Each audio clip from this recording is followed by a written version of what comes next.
Hello to all my friends and family, and welcome to Jim's 5 a.m. club.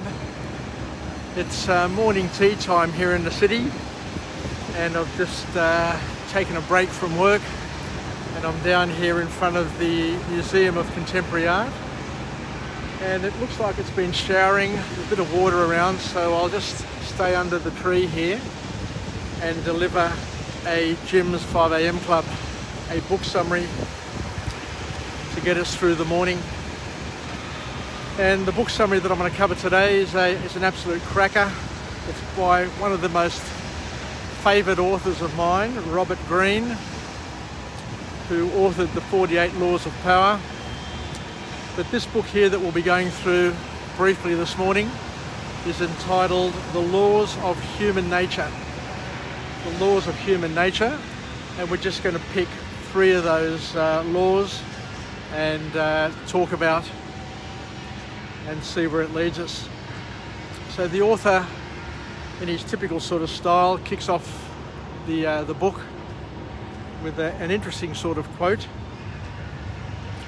and he says that rationality is the ability to counteract our emotional effects and to be able to think rather than react. It does not come naturally and has a power we must cultivate, but in doing so we realise our greatest potential. So the author here talks about the fact that as humans we are the highest form of being, higher than the animals, because we have rational thought and the ability to rationalise, think, meditate, contemplate, and do all of those higher level mental things that separate us from just reactionary animals. So, but with that comes strengths and weaknesses, and the author here reminds us that we need to use our own psychological flaws and those of others to our advantage. So let's go in and just do a bit of a deep dive on a couple of these human natures that we have, things that we can use to our benefit, and also things that we can use to leverage off. The first thing that the author talks about is the human nature of self-sabotage. And self-sabotage is one of those things. My spiritual father always reminds me, and he says it never ceases to amaze him, how people who have absolutely everything in their lives, they've got a wonderful marriage, they've got a wonderful family, they've got a wonderful career, they've got wonderful health, and they're just surrounded by everything which is just perfect in their lives.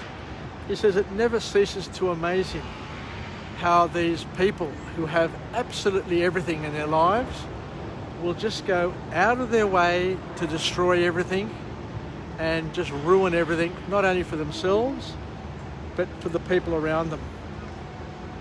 And the author here also talks about self-sabotage and saying that it is the most common way we ruin our lives. And in order to help us get over self-sabotage, the author says that the important thing is to not be negative. Because if you're negative, sooner or later, you're going to do something that you're going to regret. You're going to act, you're going to unravel all the good things that you've got in life because of your negativity. So in order to overcome self-sabotage, the author says that it is important to have a positive attitude, a positive mindset, and to live with positive expectancy. Because self-sabotage, in a way, is self-inflicted. It's a case where we impose upper limits on our lives, but these upper limits, these problems, these challenges happen at our subconscious level. So consciously through our thoughts, our negativity, it infects our subconscious. And once your subconscious is infected and your reticular activating system is set to a negative sort of spin, then it will do whatever it can to manifest that negativity that you've programmed into it by your subconscious mind and by your conscious mind and your conscious negativity. So the call to action is the way we get over self-sabotage is by having a positive baseline attitude to life and to avoid any chance of infecting your subconscious mind with limits, and not only avoiding the infecting of your own subconscious mind, but also avoiding your infecting other people's subconscious mind through what you say, think, do, post, infer. There are a lot of things that people do that impact other people's consciousness and helps and hence their subconsciousness. So that's the first thing, the first lesson that we need to contemplate and consider. The second thing that the author talks about is the fact that all people have both masculine and feminine traits, which we need to embrace and not to resist and not to fight. And we're not saying that we embrace these things to change ourselves and to redefine ourselves. We're talking about embracing the male and the female traits in order to leverage off them and to live the full spectrum of the life that we've got available to us. And by embracing these traits, we don't mean making them dominant traits, but we mean having them as supplementary and complementary traits to our masculine traits if you're a male, to round us off and to enable us to be fine-tuned and to be able to connect and to stay connected with those around us, both male and female. And he calls this the Law of Gender Repression. And where we need to refuse to submit to gender stereotypes and to understand that we're all unique, we're all created differently, and those differences are not to make us different from each other, but to make us different for each other, so that we can use those differences to have an interesting and an enhanced life experience, as opposed to being a boring, single-sourced sort of person that doesn't have an edginess, doesn't have depth, breadth, colour, and is basically bland, I guess is one way of describing it. And the other thing is that there is no denying our biology, and that men and women, according to this author, are very different. We are different, and we've got to acknowledge it, we've got to embrace it, and to understand it. And the author then goes on to talk about a few things that make men unique from women and women different and unique from men.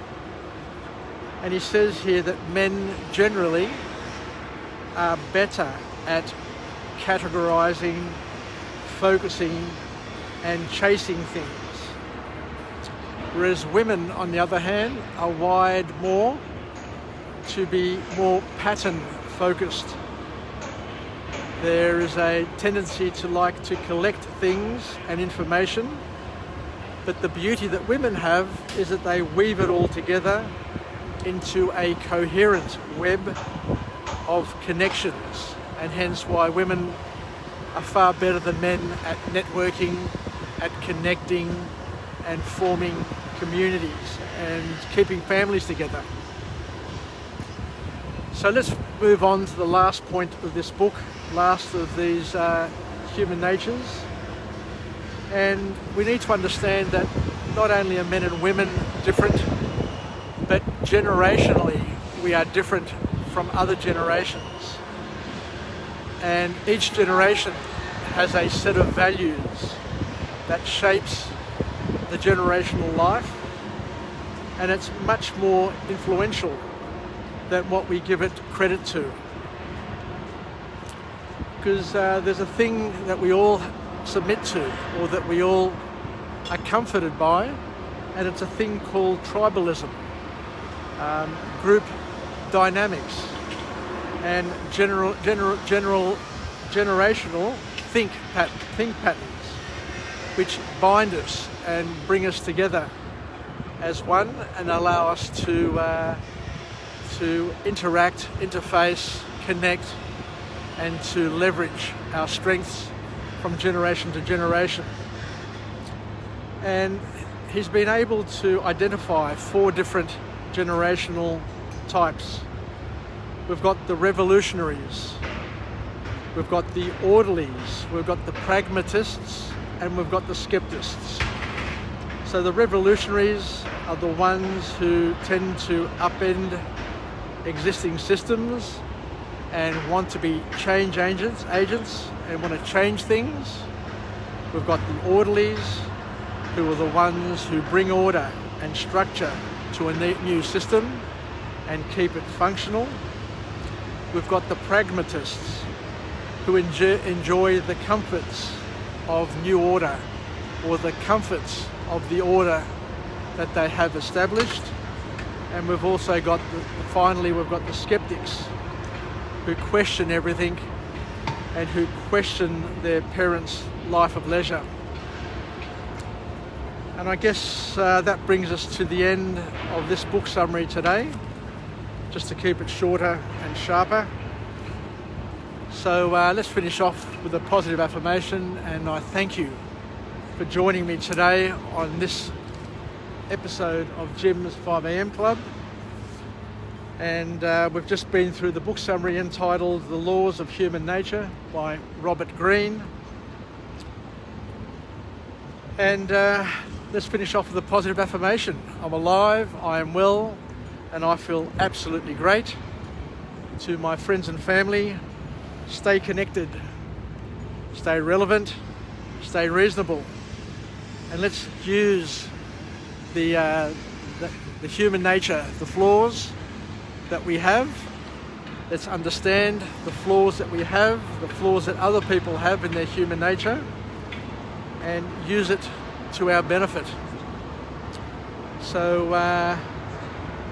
let's finish off, and I look forward to catching up with you again, or later on today actually, from a different location with a different message of empowerment, something to help get us through the morning, get through the day, something that's going to help lift us and be the wind beneath our wings, and to enable us to live, learn and pass it on.